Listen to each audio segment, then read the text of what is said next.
Tara, magluto tayo ng simple pero masarap na merienda. 3 cups na glutinous rice flour.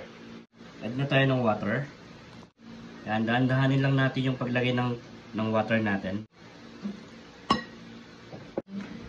Pag ganito na yung texture ng ating malagkit. Yan, pwede na yan.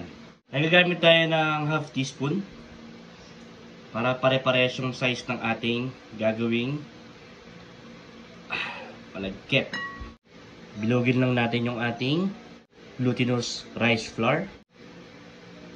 Yan, pag ganyan na, press lang natin, ganyan na kalaki, okay na yan.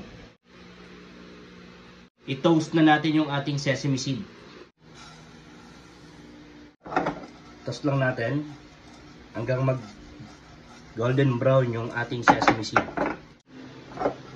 Yan, malapit na yung ating sesame seed maging golden brown.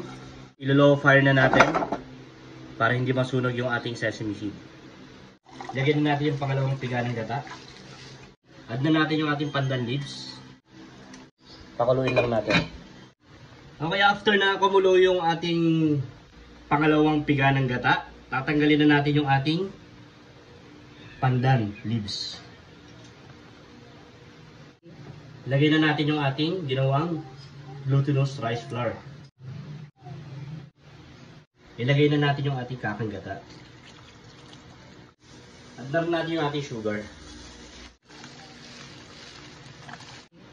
Pag kumulo na yung ating gata, palaputan na natin ng glutinous rice flour.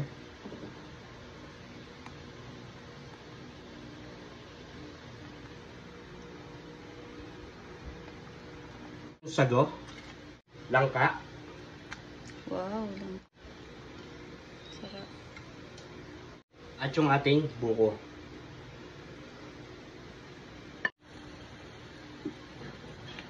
Add na natin yung toasted sesame seed.